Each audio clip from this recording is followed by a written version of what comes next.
just before future sessions, just to keep people ticking along. Now, I better share my screen and hope that we've got some slides. I'm just realizing actually that I have 2 slide sets for today. So I'm going to jump to the other one. Sorry to throw you around multiple ones. Here we go. That's what we're looking at. We're recording. And of course, Emma's behind the scenes monitoring the chat. So if you've got questions or you comments or the like, pop them into the chat as we go. Or if you're having trouble with the learning management system or anything like that, it's worth typing it in. Emma can have a look behind the scenes and see if there's anything that needs to be fixed. But I've got a bit of content to cover today. We will have our usual coffee break about halfway through. But we ended last session, you'd remember, I sort of went through this example quite quickly, which was around a local government doing some upgrades to a road or formalising, sealing an unsealed road and just the increase in risk that it caused and that audits really provide value, or in this case would have provided value, I'm sure. But sometimes, the need for that value may not be immediately obvious, so we should still be doing them. And I very briefly right at the end touched on, okay, we've got different types of road safety audit. So these different sort of stages. So you can do a feasibility road safety audit. You can do a preliminary design. You can do detailed design. So all of those is going to be you as a road safety auditor looking at plans, design sets, imagining it constructed, and then imagining the crashes that could happen when it's operating, built as it is designed.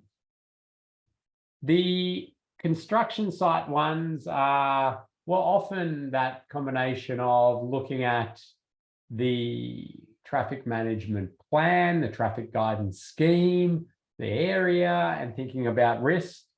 It sometimes includes looking at it all when it's set up. The pre-opening, just before the ribbon's cut, what haven't they installed right? What new things might have appeared?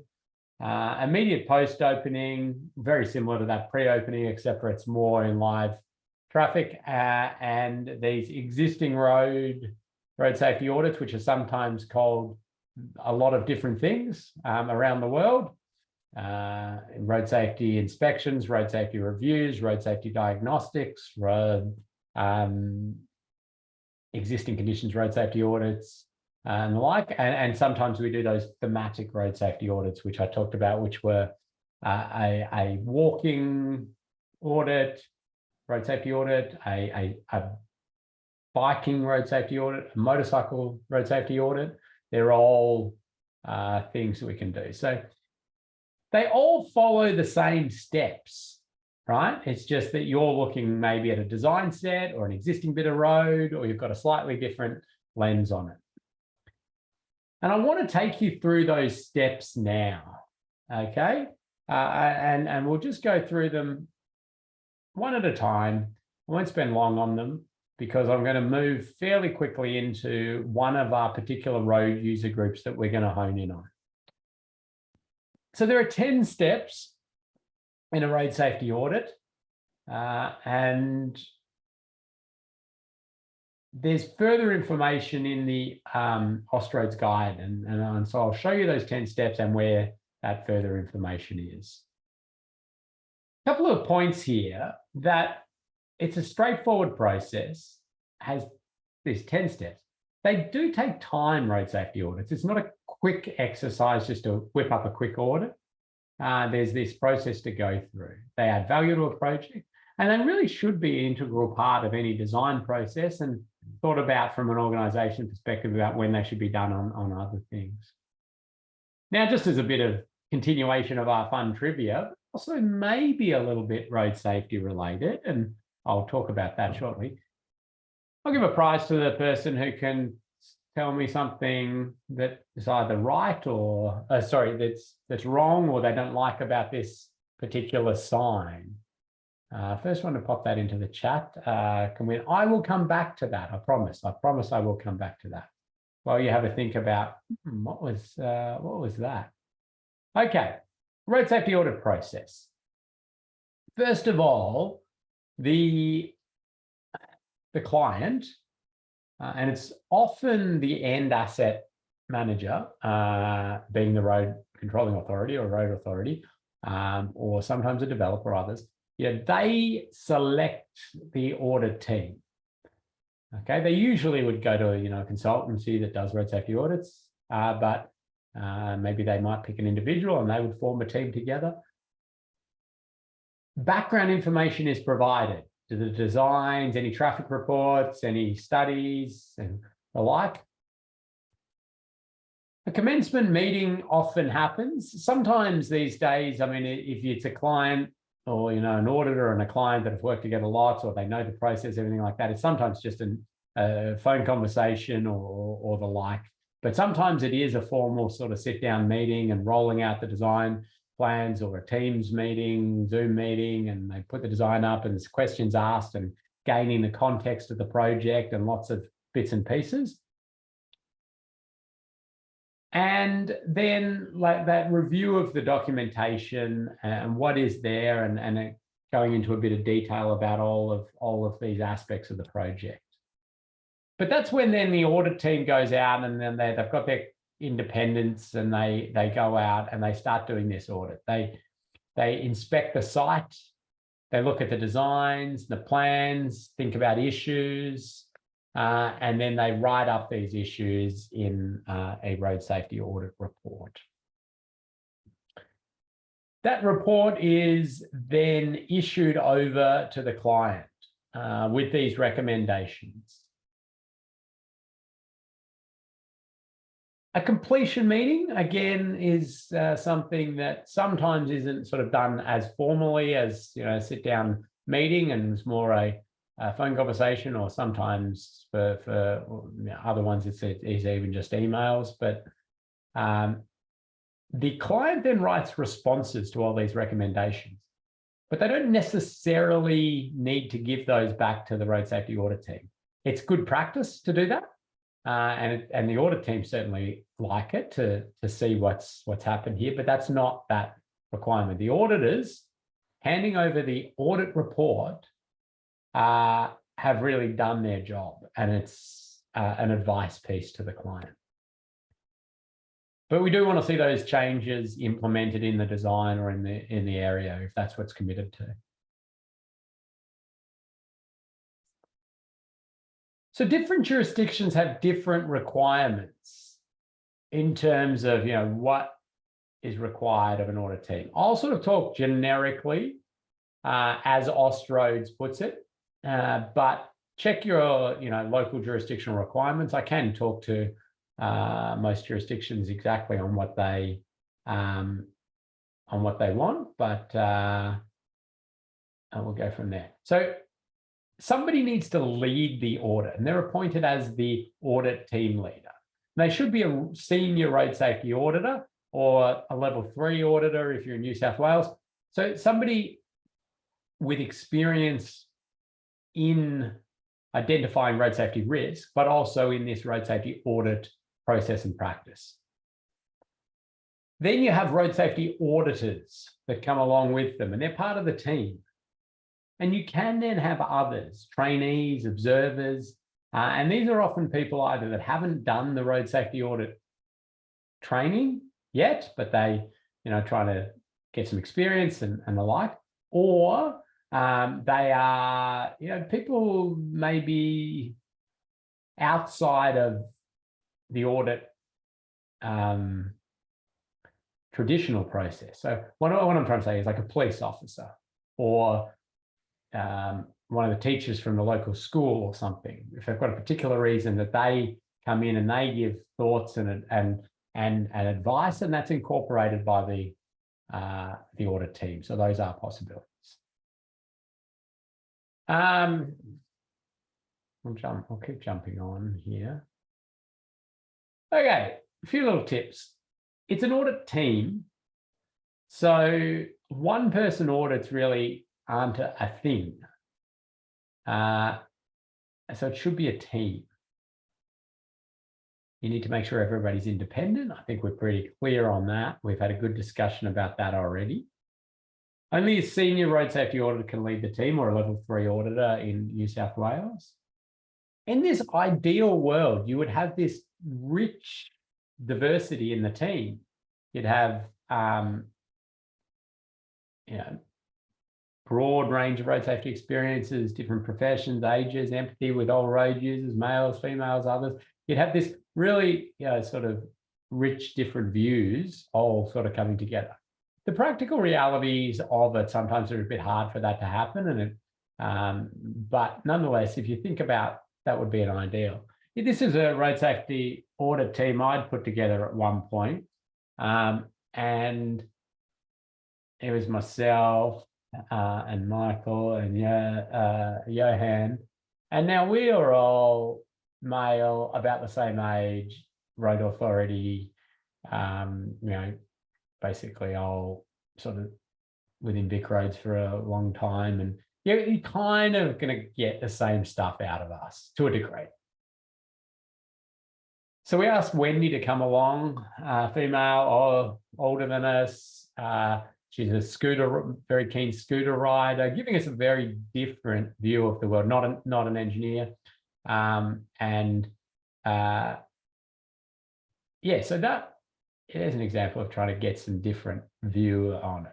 Now, we did have the luxury of the time and the resources to be able to sort of pull this together. I just used it as a bit of an example. So you get all these background documents together, background info, and in the commencement meeting or the like, and you discuss it, and you make sure you've got the scope of this work down pat, you understand what's happening, and you understand the different commitments that have been made.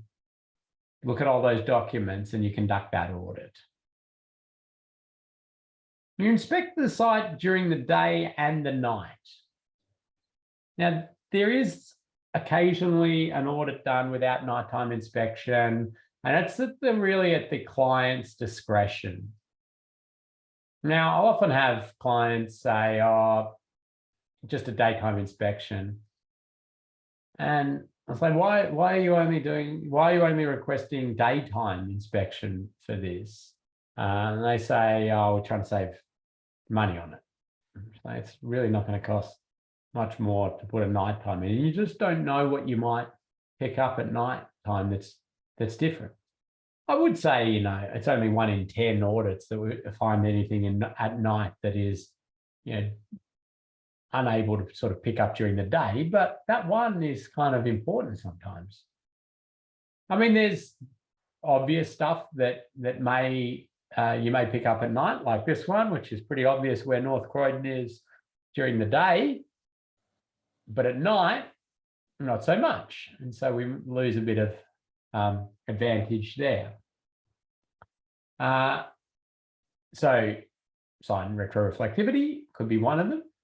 Lighting, confusion of lighting. So sometimes lighting, in the distance can give visual deceit of where the road would go, the geometry of the road. Sometimes headlights can blind people if the geometry of the road goes a certain way, or there's different level differences and things like that. So thinking about that sort of stuff, and things may pop out. It may be dramatically different land use at night.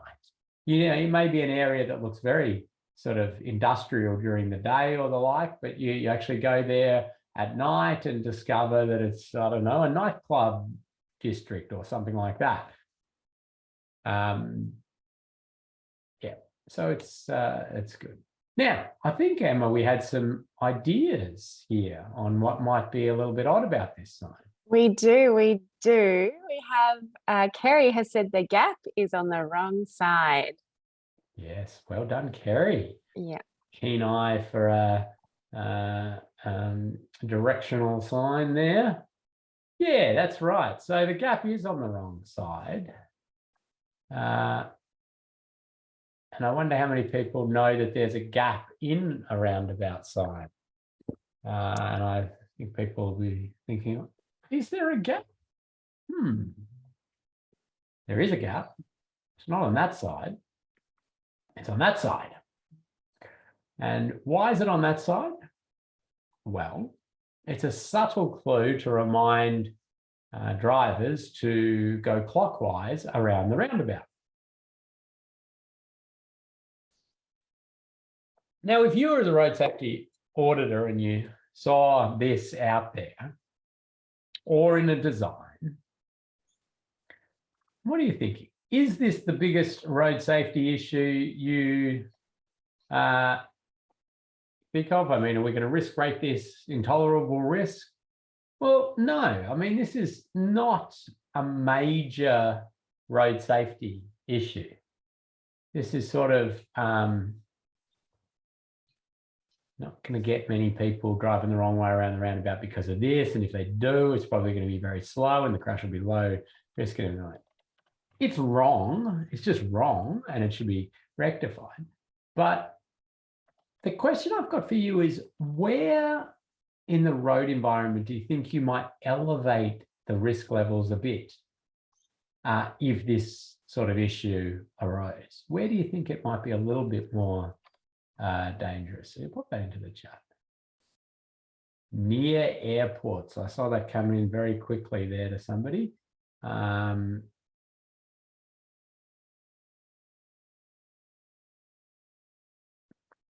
that's an interesting one. So near airports. So tourists.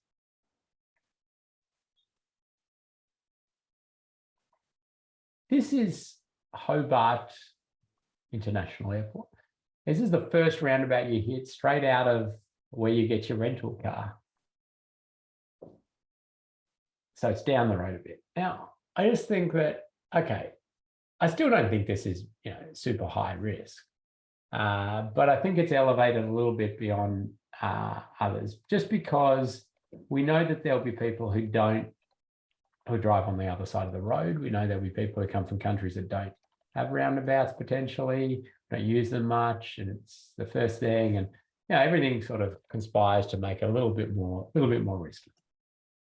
Why am I using this particular example? Because it's a bit of fun for you to know that there is a gap in a roundabout sign, and it's in a certain spot. But it's also really just that way to talk about context and us really thinking about the context of the area we're assessing, schools or tourist areas or, outside airports, which will change the way people use the area and how we might risk rate things.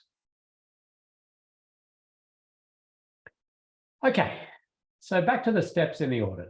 We are going to write up a road safety audit report, and we're going to give you a template road safety audit report for you to use, which conforms with the 2022 Austroads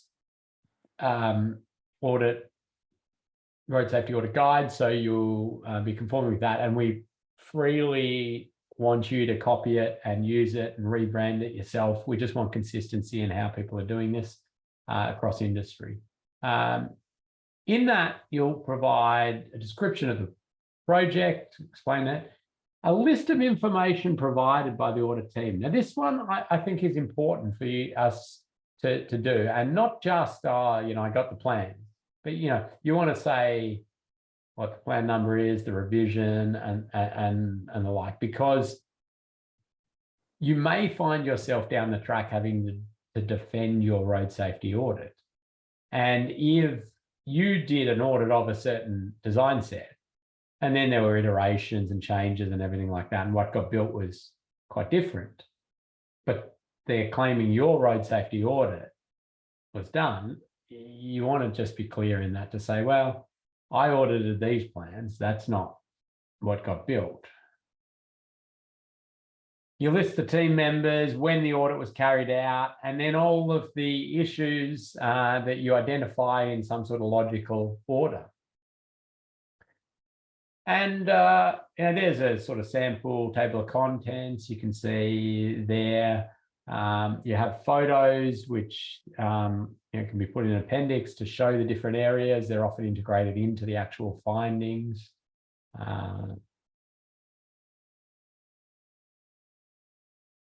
So that audit report is then handed over to the client. Some sort of discussion about anything and clarification, responses written and implemented. And that's our there are steps. What happens to that audit report? Well, they receive it. And then it's important everybody keeps file copies themselves. The project manager is required to respond to all of the issues raised by the audit team and write something into that. We don't want road safety audits done, no responses to all of these findings, and it's just put in a shelf or a box is ticked. Well, we did a road safety audit, carry on. No, it's got to actually, something has to be done with it. There's a question come in, Ken, just a little while ago. Yeah. Do you have a duty as an engineer to follow up if you notice egregious safety issues?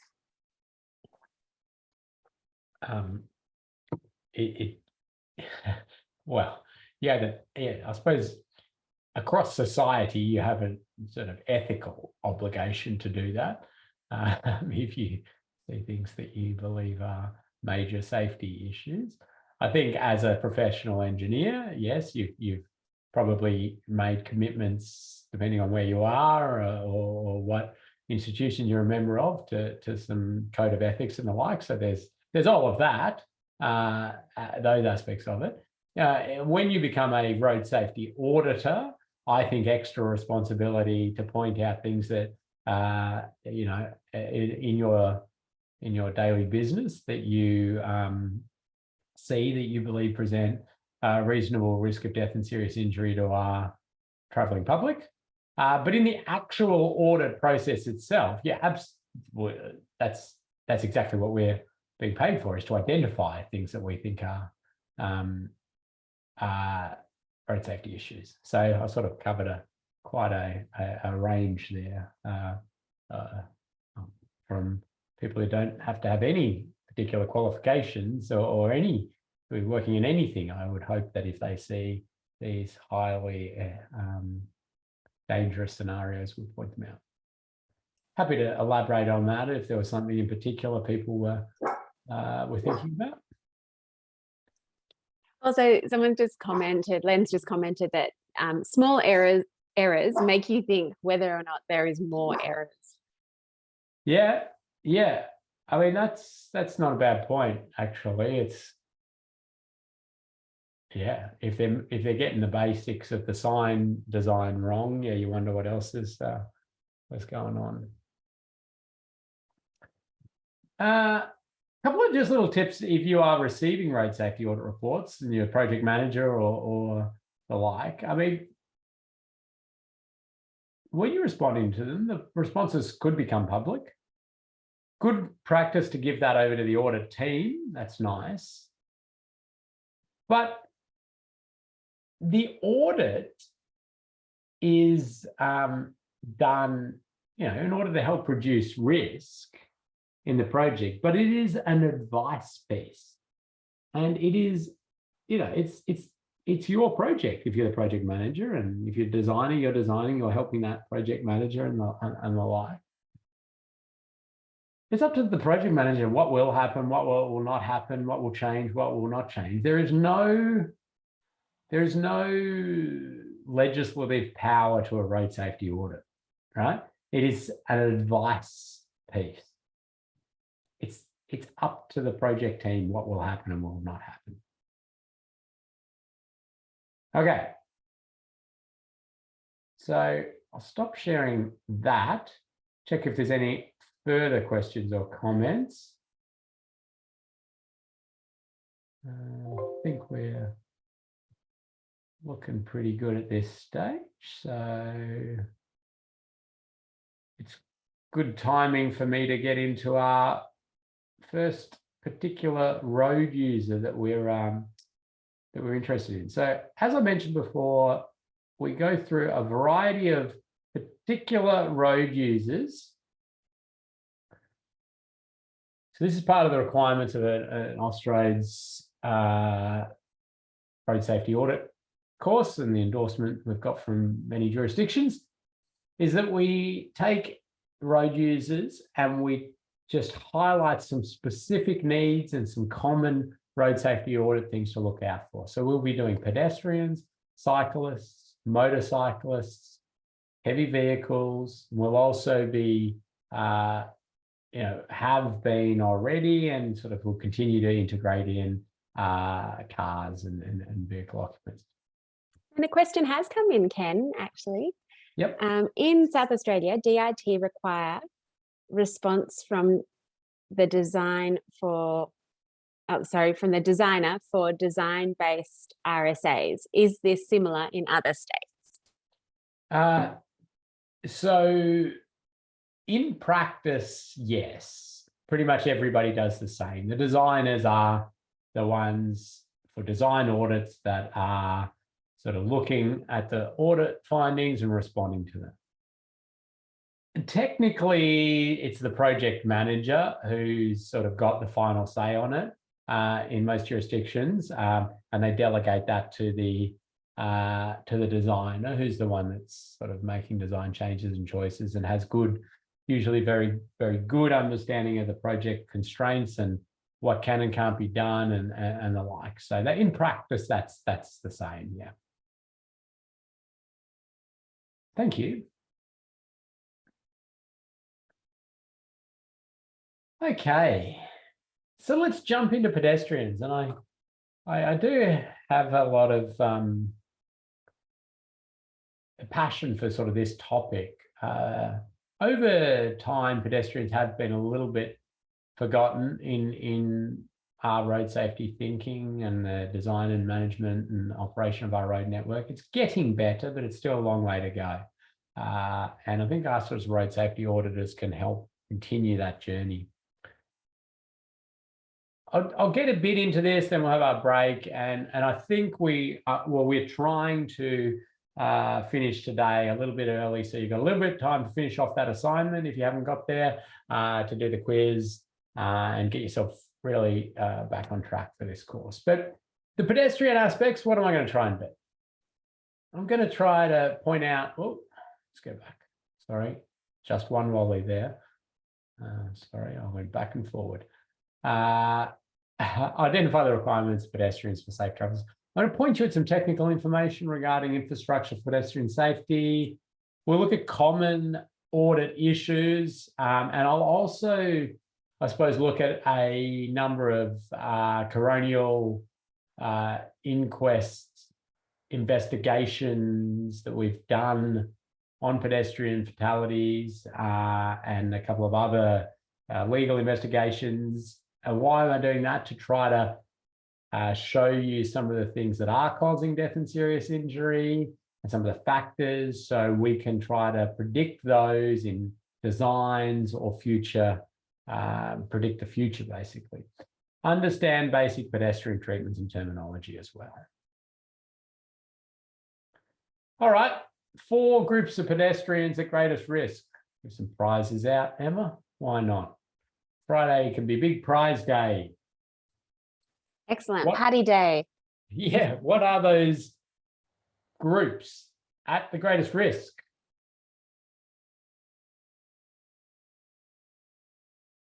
I think we've got them all now. And Emma, you've got the challenging task of working out who were the first people to come up with these. Elderly, young, disabled, and intoxicated. So it's interesting to analyze these. Elderly and young have their particular risk characteristics. The elderly, challenges with cognitive processing ability, ability to move across the road quickly, sometimes getting trapped on the road because of step-ups and these sorts of things. Young, obviously very quick, nimble, smaller, harder to see, erratic, sometimes movements, very much haven't formed the ability to assess speed and distance of vehicles and those sorts of things. Disabled presents, or people with different abilities, challenges often. The number of disabled pedestrians killed and seriously injured is very low. But the risk per person is higher for quite a variety of reasons. But overall, the absolute biggest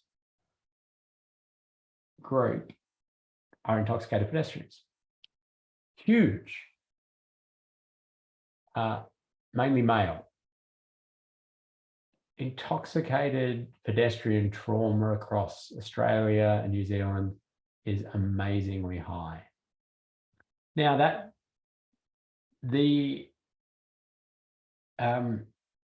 thing for us as road safety auditors is to say, well, what is this road environment? Will there be intoxicated users? And we need to factor that more into the design of this area.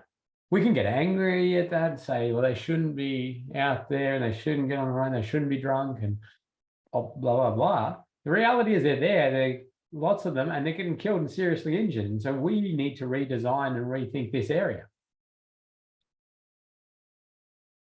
And the principles we can run with on all of this is segregation, separation, or integration. And I'll give you now examples of each of these. Segregation basically says, right, pedestrians over there, motor vehicles over there. Yeah, freeways only for motor vehicles. Pedestrians should not be there. Unfortunately, if you do the investigations onto motorway trauma, you see a lot of pedestrians actually, and it's mainly people getting out of taxis at 2 in the morning to throw up or go to the toilet, or and broken down vehicles are another big one, and occasional things. So it's not quite worked in that segregation sense, but the theory is good. A big road, this one. Guess, I'll give a prize. You can tell me which road, which country that's in. Might be a little bit of a surprise to some people. Any guesses? What have we got? Germany? It's not Germany. Nigeria, no. China was a good guess. It's not China though. No, I don't think people are going to get it. I was very surprised at this one as well. Actually, Canada. Yeah, US I would have guessed as well. It'd be funny, we're going to have a road in Melbourne with at least that many lanes across. When Northeast Link, sorry, meets the Eastern Freeway, there's a lot of lanes in different bits and pieces. Anyway, carrying on. Segregation also works the other way around. So our malls, which used to be roads and, are only for pedestrians, that's the same, philosophy. Separation in time is one. Separation in time being that an area of road is used by pedestrians at one point in time and vehicles at another point in time. But what it does do is, retain us conflict points. So there is still that potential for crashes to happen. Of course, school crossings the same. They provide that same space, and lots of different crossing types. Well, what's the name prize here? Official name for a crossing? You can cross that way, or that way, or that way, or that way. What's the official name?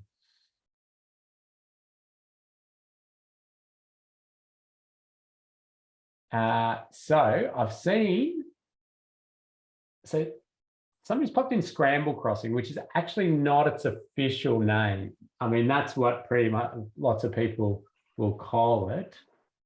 So So Duncan can have a prize for popping in scramble. Anybody know the you know,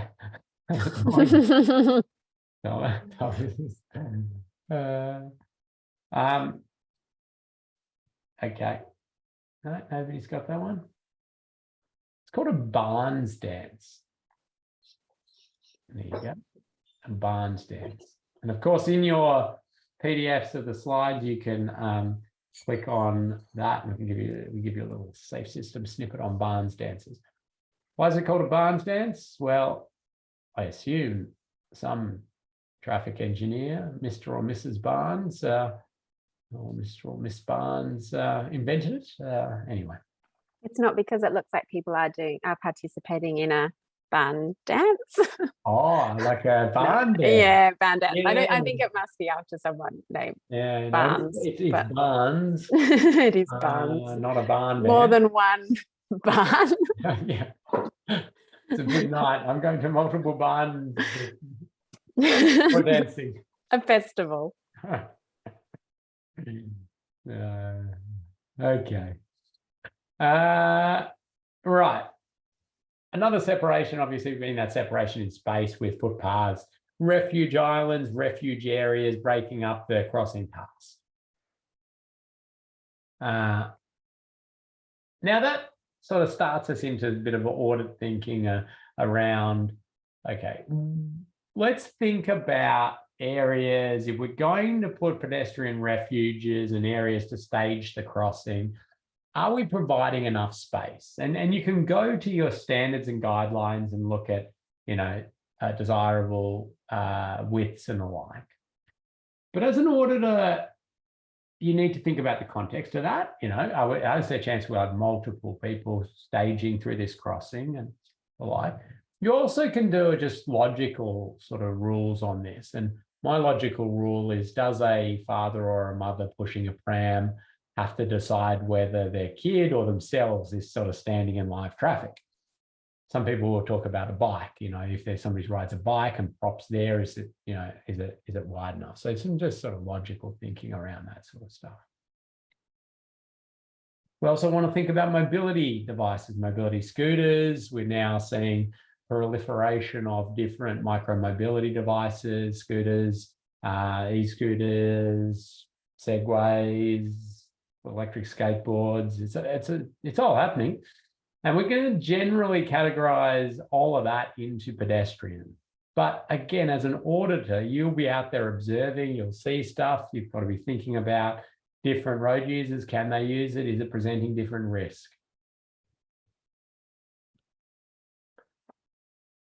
A separation technique, being overpasses like this, is often seen as, by people as, well, that's the ultimate pedestrian safety, isn't it?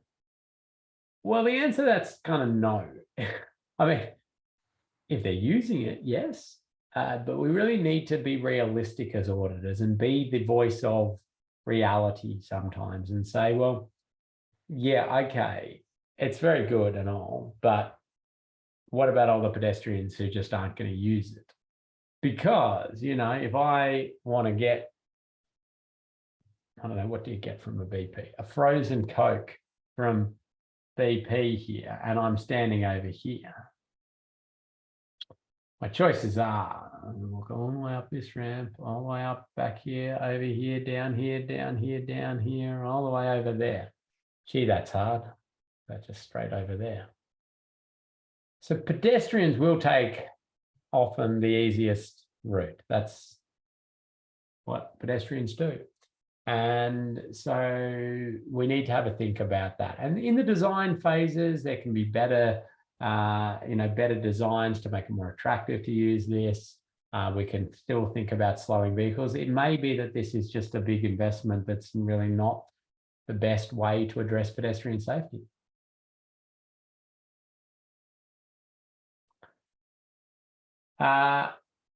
Is that a school? Is a question that's come in.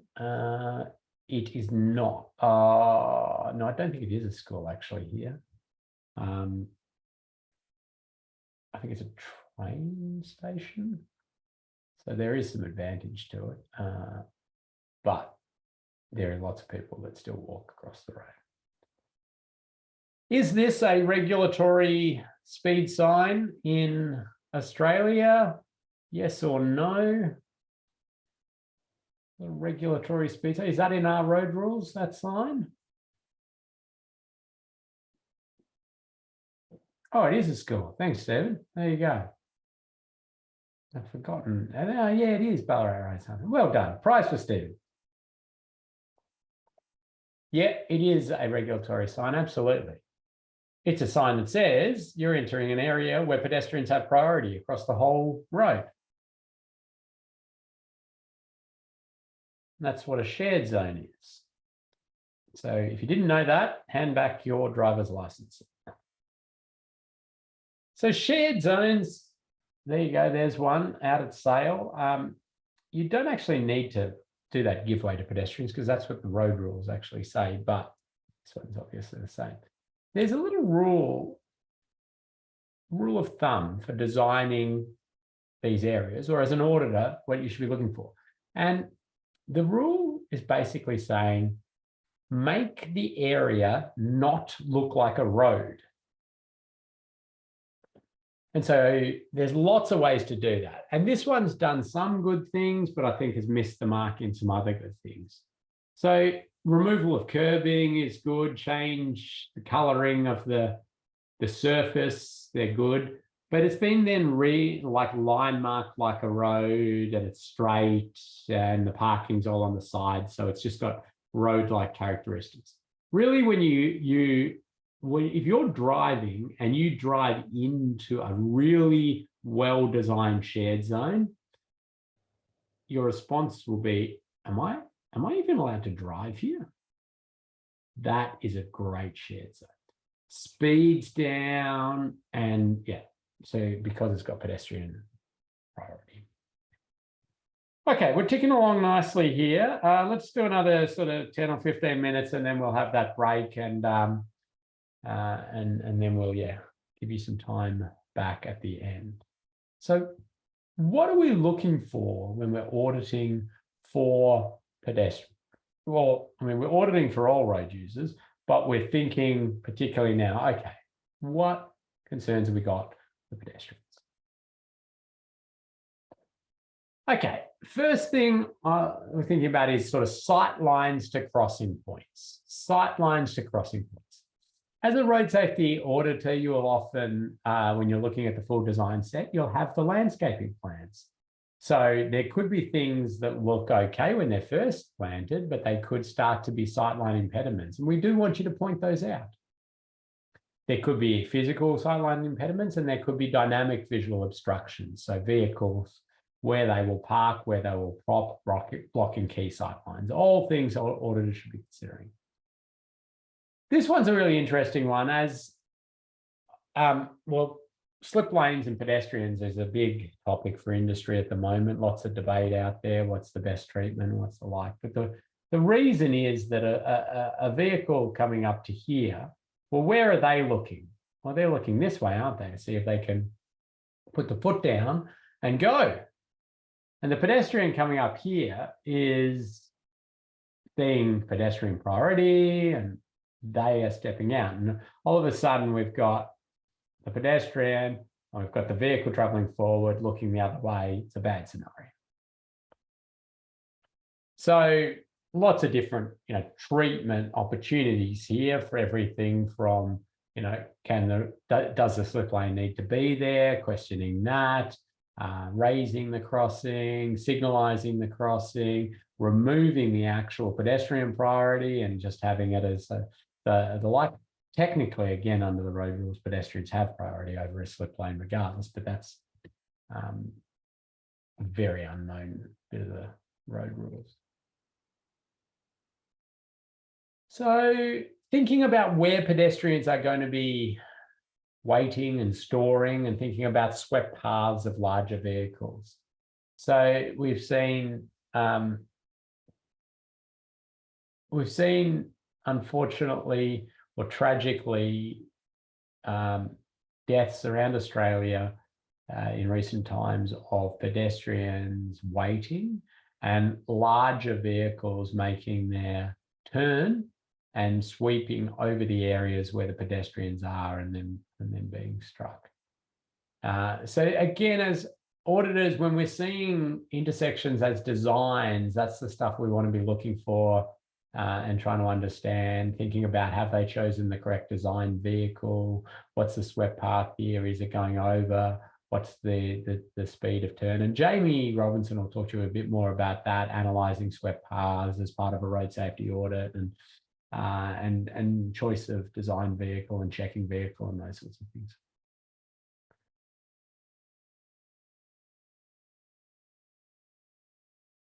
And sometimes as an auditor, we've got to be thinking about, well, what's not there?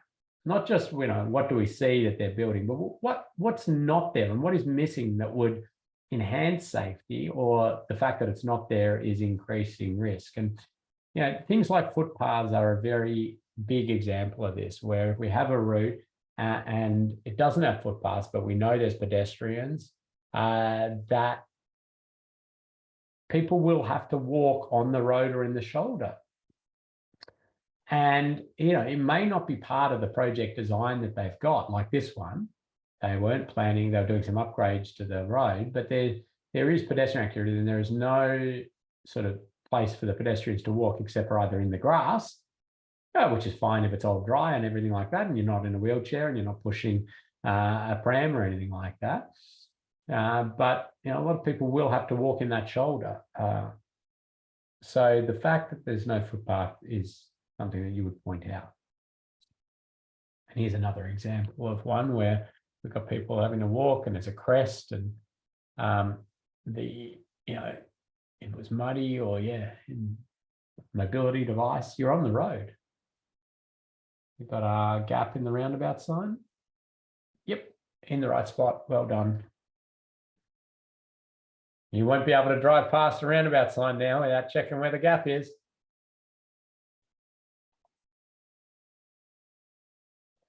And there's a term we talk about a lot in road safety auditing, or we use a lot, especially with pedestrian, and it's called, the term is desire line, a pedestrian's desire line.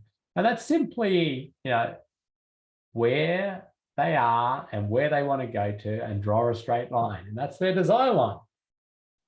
And pedestrians don't like to deviate off their desire line. And in fact, example, Exhibit A here, pedestrian will walk on the road on the wrong side of a fence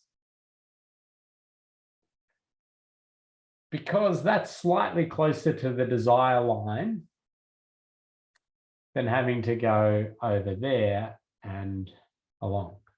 So we need to be conscious of this as auditors and say, okay, that's not on their desire line, so it's not going to get utilised, or they're possibly going to walk along the road trapped by the fence rather than do that.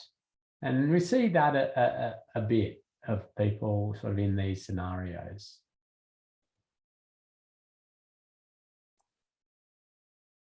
There's a question for you, Ken. You paused, so I wondered if you'd seen it. What are your...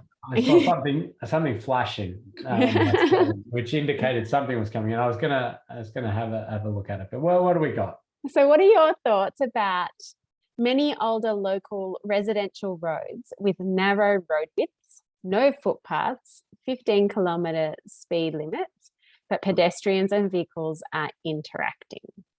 Well, 50 kilometre is it? 50 kilometre speed. So the speed limit's hideously inappropriate. I mean, if you're having any interaction with vehicles and pedestrians like that, speeds must be much lower than that. 20 or below in terms of operating speeds is where we're talking, if there's no possible separation like that. And you'd want to see it supplemental with speed calming devices like area traffic management as well. So yeah, that does not sound like a good setup. The very narrow roads may be helping things in terms of keeping that speed down. So some idea of the 85th percentile speeds would be would be good, but you really do want to bring those speeds significantly down. Good question, good point. So pedestrian fencing is a really interesting one. I pointed out because we've got this pedestrian fencing there, and I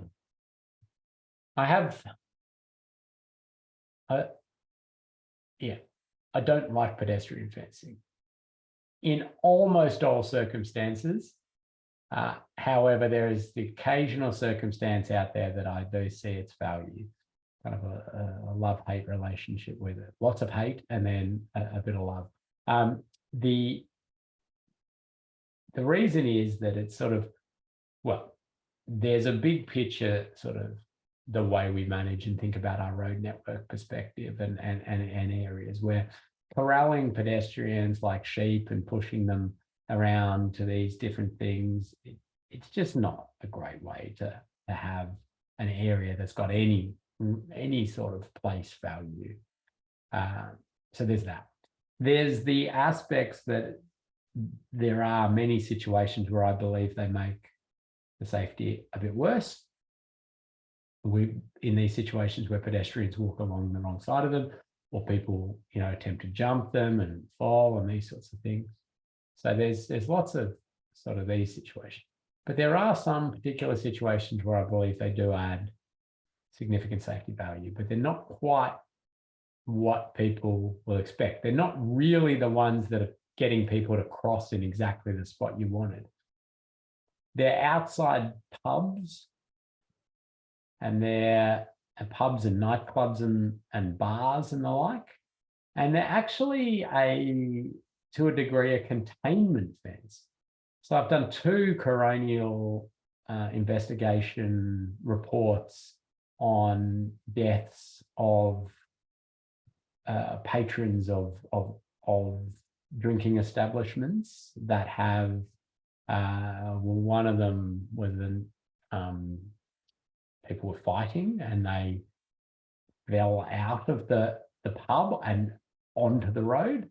And the second one was somebody sort of, a bit hard to tell, but sort of fell out as they were leaving. And in both cases, no pedestrian fencing, straight out onto a reasonably high-speed road. And so that there, the pedestrian fencing sort of contains, and it's very similar to outside schools, actually, where, again, it's not as much about corralling to particular crossing points. It's about containing people falling onto the road or chasing a ball or skylarking around and playing around and the like.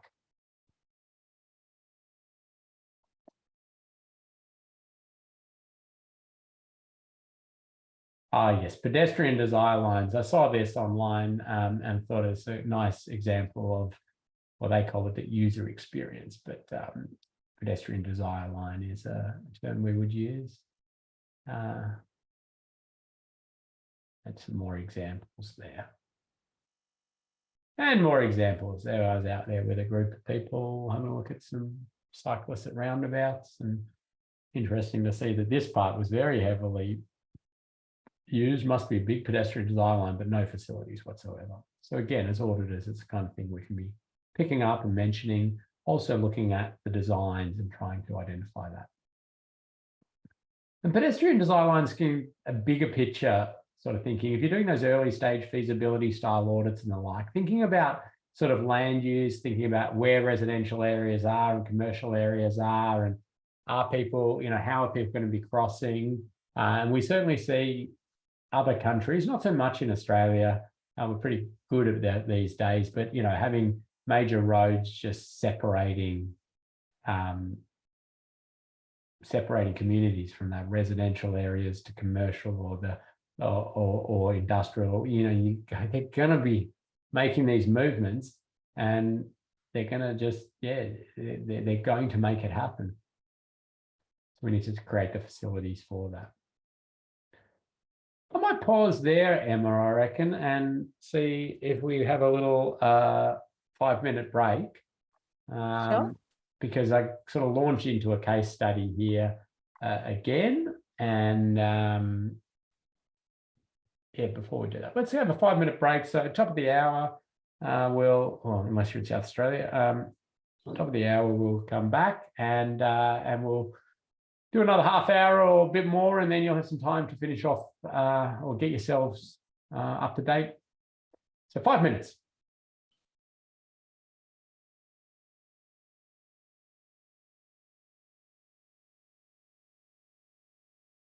Okay, so let's have a look at this case study. Unfortunately, another site of an incident. So this is what the driver's sort of seeing. Well, this is what the driver's seeing. The next photo I'm going to show you is taken just in here. Okay, that's what pedestrians see. So who has priority? Who has priority, regulatory priority at this location? Somebody wants to type that in.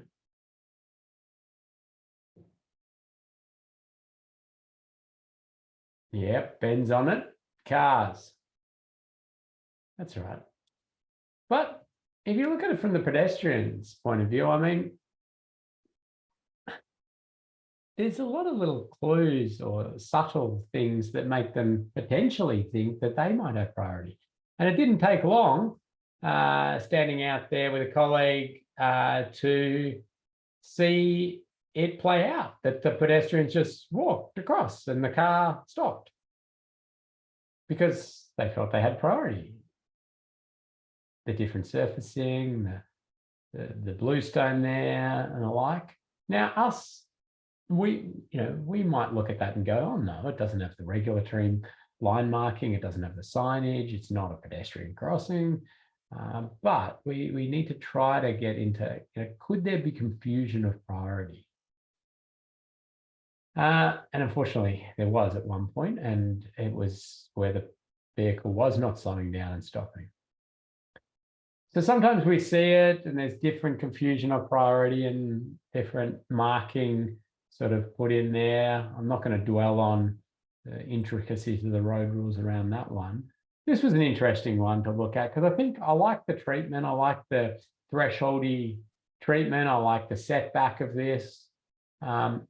But there was discussion about potential confusion of priority where a pedestrian may see this as a pedestrian crossing because of the piano key marking. And so in order to combat that, they used yellow. But I sort of said, I think we're asking a bit too much of the public to know that yellow could not possibly be regulatory line marking. I mean, yeah, so I don't think in that case it's done its job. And I think there's tweaks we could do to this to make it a little bit more understandable. Emma, you got a question?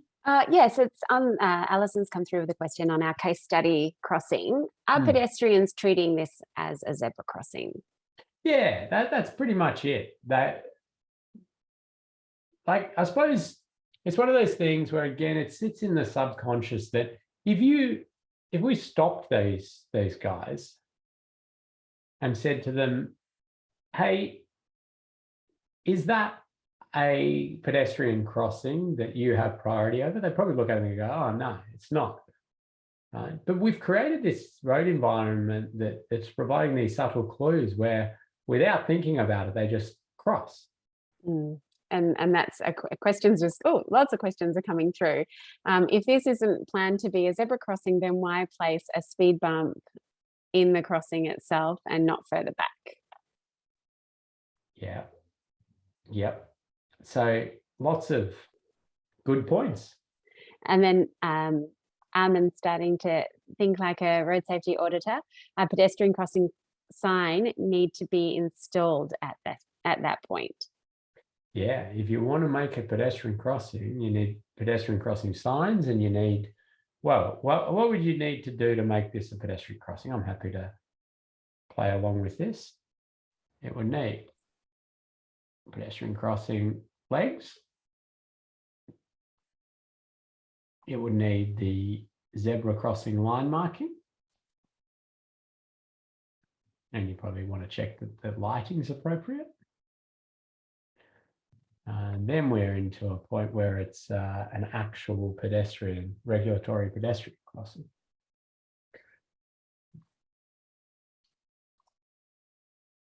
So here's one I think that's I like as an example of that threshold treatment that I think is fairly clear that it's a road. So we've got the raised bit, it's slightly set back. It could be set back a little bit more even, but you've got the road line marking, you've got the contrast change color. Now, people often ask about this idea of continuous footpaths. The parts of the continuous footpath that I like are the raised features, the slowing of vehicles down, the fact that pedestrians don't need to go down and up, and it's better accessibility. The bit I don't like is the potential confusion of priority. So I prefer to see it very clear that it's either marked as a pedestrian crossing with the legs and the zebra crossing markings and the like, or designed in a way such that it's clear that it's a road. We see lots of these areas of confusion of priority for pedestrians. I think this is another example. This one, advantage is it's on a raised platform, so it's going to be slower. But really, you get out, I get off the plane at Launceston Airport and you've got people waiting to pick you up over here or whatever it is, and you come out here, it's not obvious that actually you only have priority to there and vehicles coming through here. It's just not clear. And sometimes we're even adding to this. This is a thing, and it's something that you may come across in auditing designs and the like. It's what is referred to as a courtesy crossing. And it's trying to get people to sort of stop, even though it's not regulatory stop. And confusion of priorities rife in that sort of stuff. So as was sort of said there, we need the legs in Australia. We need the line marking. So this one didn't get the line marking. It should have the line marking as well. So we've got to do that in order for that regulatory stuff to happen. And it helps with compliance, and that's, clarity and non-confusion of priority. So we want to see all of that come together. Just a couple of other random uses of pedestrian crossing signs. So this is a pedestrian crossing ahead sign, except for they're using it to try to say, direct pedestrians where to walk, which is a weird thing. Is that a safety issue? Probably not. It grates me. I don't like it. I'm annoyed by it. But I would point it out in a road safety audit. I would probably have it as just to note. I wouldn't actually risk rate it because I can't say hand on heart that I believe this presents an actual risk of death and serious injury by them doing this. But yeah, so I just has a to note. This one just around the corner though, down in Hobart here, for those who recognize it. This one I will point out, and I will put a risk to it because it's obviously been the same crew out there with no idea what signs are, but they've pointed the signs for the pedestrian crossing at the pedestrians to tell them where to cross, not at the cars to tell them that this is a pedestrian crossing. So that one, definite audit finding and risk associated with it. So these are sort of your post-opening audit style things where you sometimes go, how can they stuff that up? But they do. How did they get that at like the end of last session? How did they get the stencil the wrong way? How did somebody not pick that? Well, they do. Some people do. Some slip through the net, and we're another, as auditors, we're another sort of party there to try to identify some of this.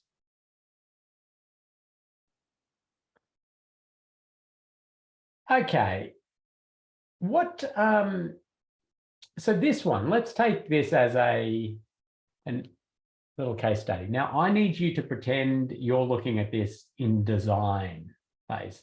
So here it is built, but when it was a design, okay? Forget about the sort of the line marking on the road. Don't worry about that.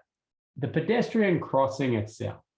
What small design change do you think could have been done which would have improved pedestrian safety here? So yeah, I might give a prize out for the one that I'm thinking about. And I say small design change. Yes, a lot of people want to raise it. So I like that idea. It's probably not a small design change, but I certainly do like that. I'll give prize for the person who said raised it, but that's not what I was looking for. So the placement of that right side sign gets a little bit covered. Okay, that's a good one. But here we go. What's Stephen on to? Bin and landscaping. Relocate bins, landscape. Okay. So now that we've got a few people onto the bins. Oh, setting the bins back, moving things around. Good. Okay. So that's good. That's good. So we've covered a range of things there, but I was particularly interested in the bin and the landscaping on this side because that again is sort of, we've got to think driver coming up here, pedestrian coming up here, maybe one of those littler pedestrians, a child maybe, or maybe somebody in a wheelchair or on a mobility device. And all of a sudden we've created an environment where sight lines are blocked. And there's no real particular reason for it there. I mean, could this all have been on that side or been further back or the like? And the small design tweaks and changes could have improved safety here. Now, we may never see an incident here, but we can reduce risk in design phase, and it probably wouldn't have cost any difference.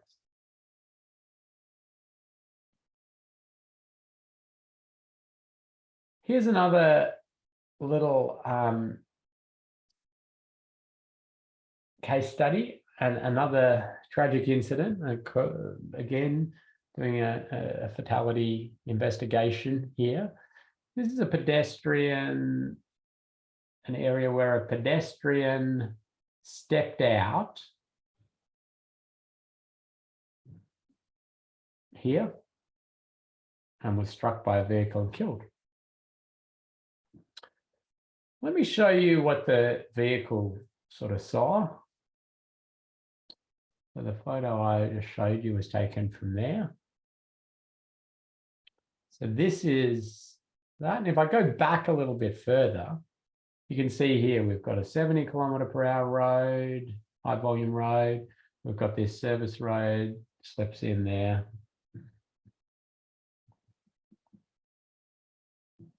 And so we're looking at this, and this was an interesting one where as you're standing here, and this is an example of why it's very hard to do or impossible to do auditing from photos or street view or anything like that.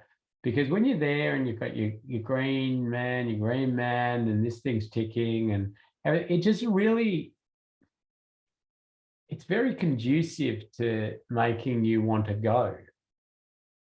And we don't have any CCTV footage or anything like that, but I have suspect that the pedestrian would just stepped out as that was all going without really thinking about a vehicle coming through here, because there's non-continuity of crossing, see-through style effect, and it's not where their presence of mind is to be looking. So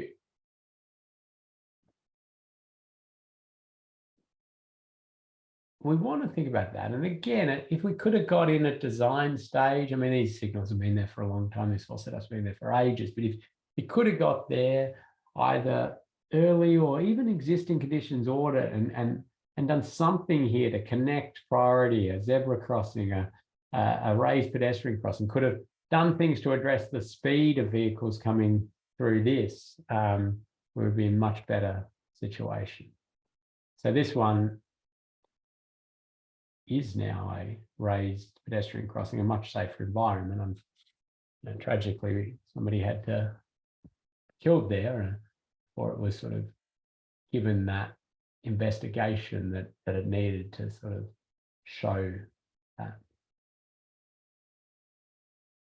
Okay, so there's a common misunderstanding out there, and you can ensure with your clients that it's all clear that a road safety audit is also a DDA, a Disability Discrimination Act audit, and they are different things. Sometimes in a road safety audit, we might identify DDA issues. And those could be, maybe the tactiles are pointing the wrong way, or maybe there's very bad ramp grades or the like. But you really have to link it back to a road safety issue. We're not doing that accessibility audit. So we're not checking things like handrail heights, and it's very unlikely you would get out there with an electronic level and be checking the ramp grades of the curb ramps and those sort of things. You might notice some stuff, but that's not what we're doing. A DDA audit is a particular thing in its own right, checking conformance with the DDA Act and the code and those sort of things. So just be aware of that, and make sure whoever's engaging you to do a road safety audit is aware of that as well, that this is not going to cover all of that.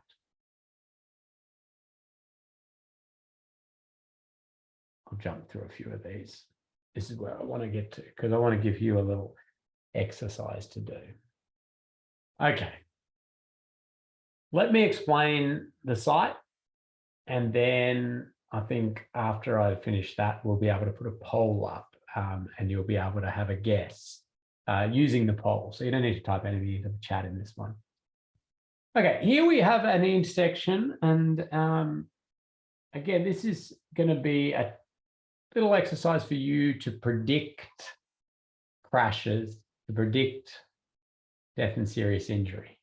And we are trying to predict this as auditors.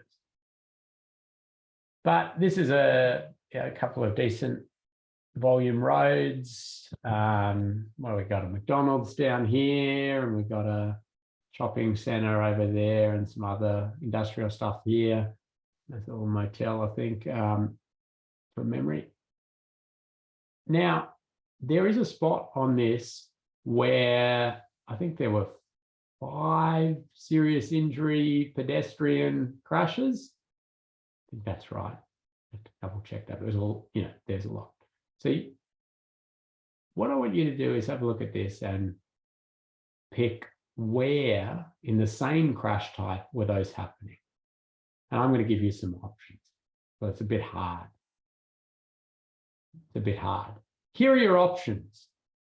Here are your options. Whoa, people are having some guesses. Remember, I'm going to put the poll up. I'm going to put the poll up so you'll be able to do this in a second, but I want to talk you through them. So the pedestrians are, well, sort of always in crash diagrams, a dotted line. That's the pedestrian path, and the solid line is the vehicle. So is it 1, where the vehicle has turned in over the pedestrian crossing the service road? 2, the vehicle has turned onto the pedestrian crossing the signals there. 3, the pedestrian crossing from the island out on the slip lane. 4, same as 3, except for on this one over here with a different geometry. Or 5, turning in and hitting a pedestrian on the footpath. So, Emma, I wonder if that poll's there. Is it ready to go? Yes, it is, Cam. Here we go. Okay. So thank you. So remember, you don't get any,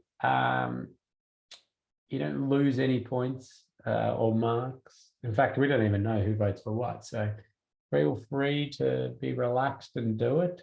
Pay for your guesses, and then I'll explain it to you shortly.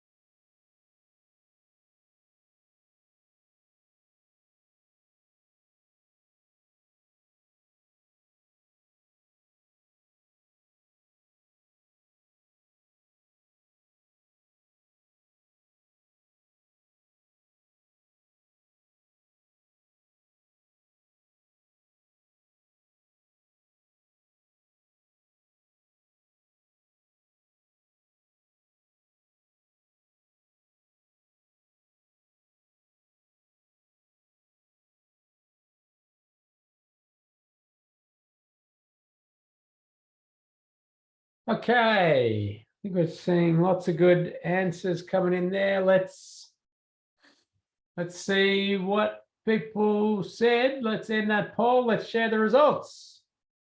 Okay, wow, lots of people thought 0.1.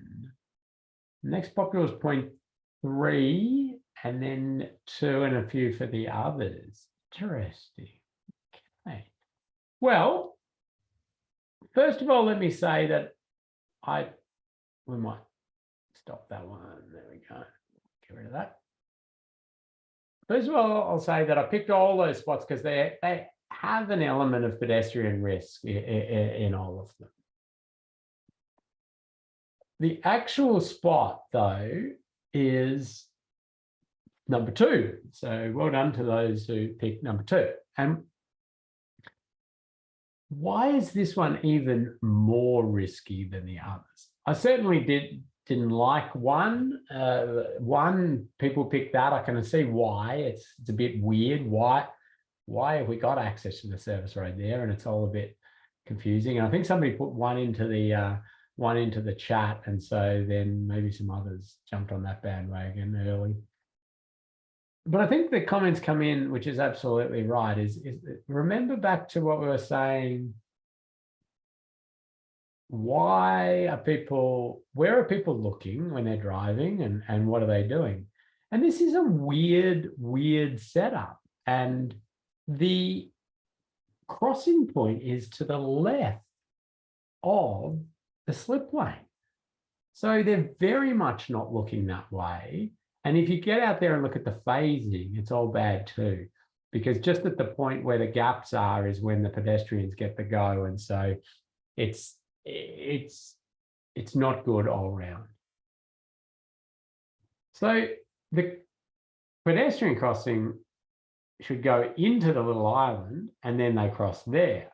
So this should, be out there and go to there and then go across to there. That's how it should happen. This is all weird, but that is a really interesting one. There you go. It's changed now. I didn't get rid of this bit though, but you can see that that's in a much safer setup where this car will not at least turn over a pedestrian. So some of you might think, oh my God, like I missed that in the 1 minute Ken gave me to look at it.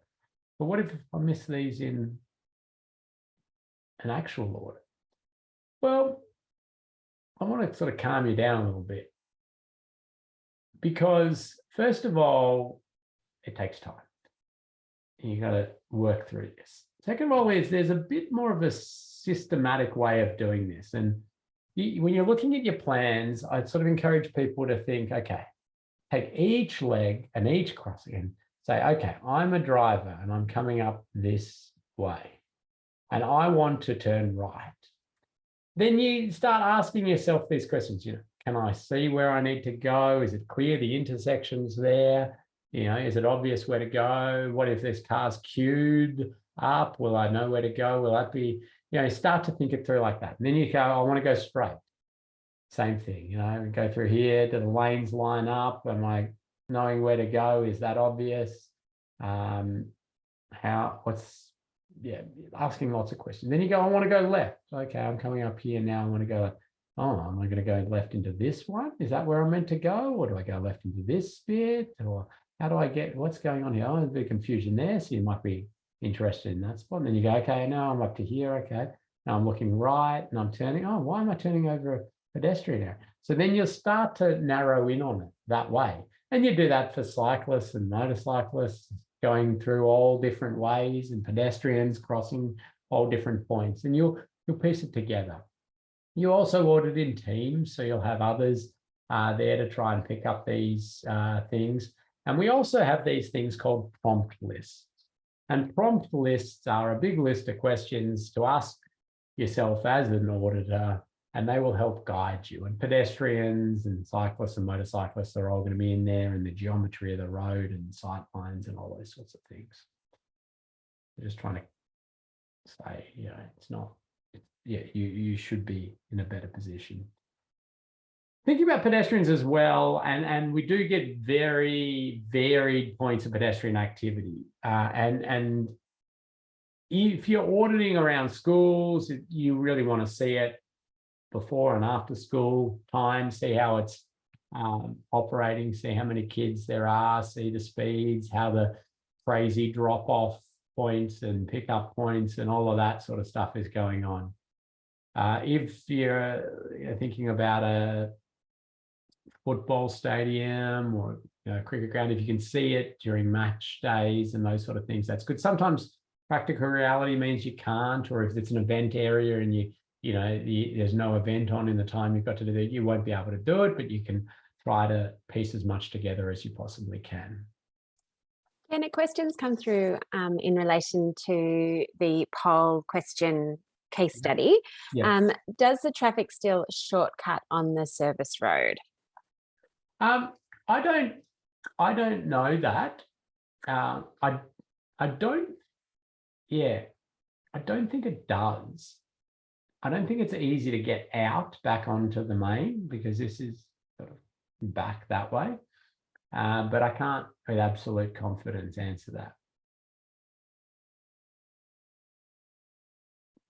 Interesting one there. So there are a few things, that you may be suggesting as a road safety auditor. So you've identified some pedestrian safety issues, maybe at signalised crossings, or they're not signalised, or treatments you're suggesting or the like. So a few little terms for you, just to make sure your terminology is good. We have puffered crossings, which are, I'm going to sneeze, I think.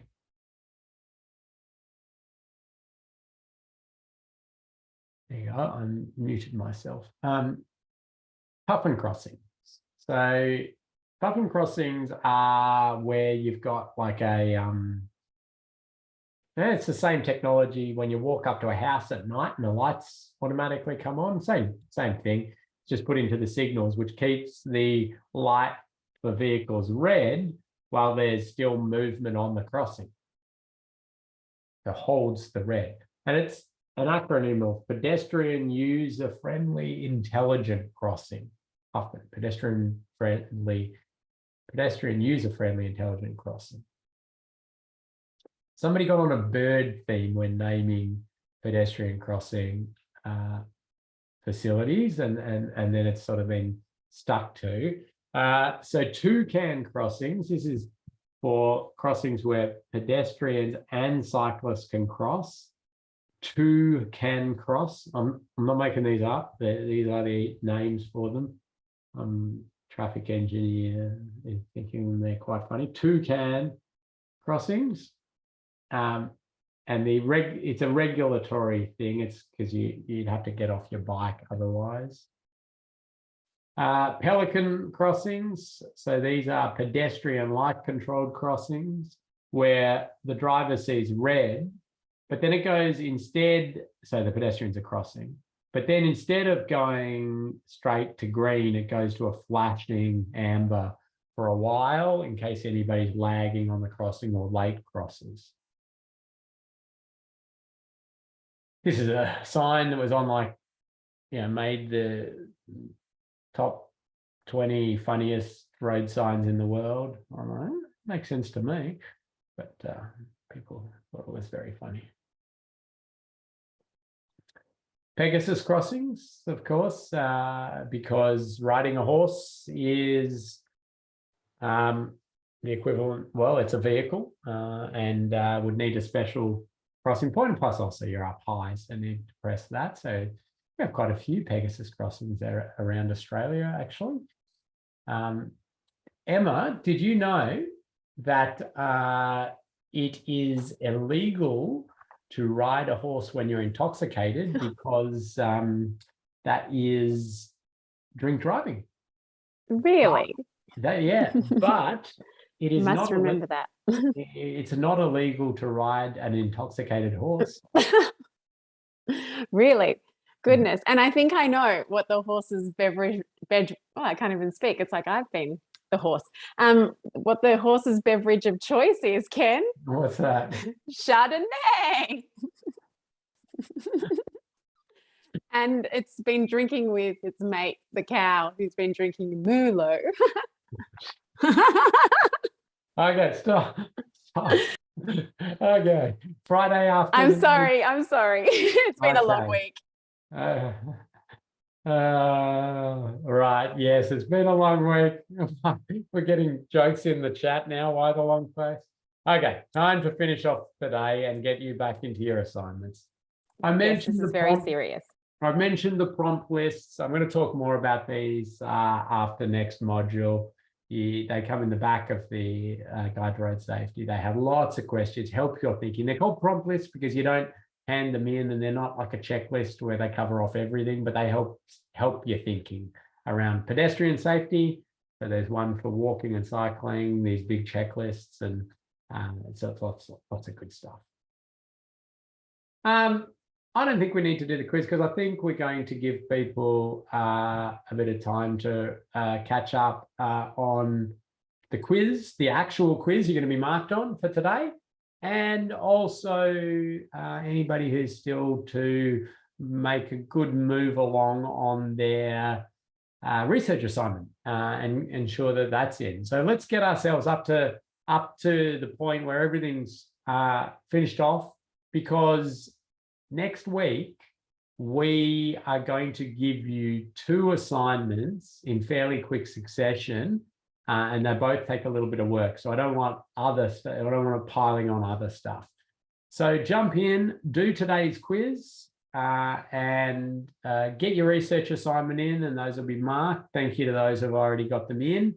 And if you have any questions or the like, get in contact with Emma or myself. Anything else, Emma, to add? No, just a reminder that, yes, the assignment, that's the same thing. So it's due Monday. Good. Okay. Yeah, the module 1 assignment, due Monday at 5 o'clock. If anyone needs an extension or anything like that, certainly let me know. And Duncan's popped in there a question about the Wombat. Don't forget the Wombat crossings. That's right. Absolutely. One of my favorites, and sure we could make many Wombat crossing jokes as well. But yes, raising pedestrian crossings is a wonderful feature, and reducing the likelihood and severity of any crashes. So thank you. Good. Thanks, everybody. Have a wonderful weekend, and we'll see you next week. Thanks, Ken. See you, everyone. Bye. Bye.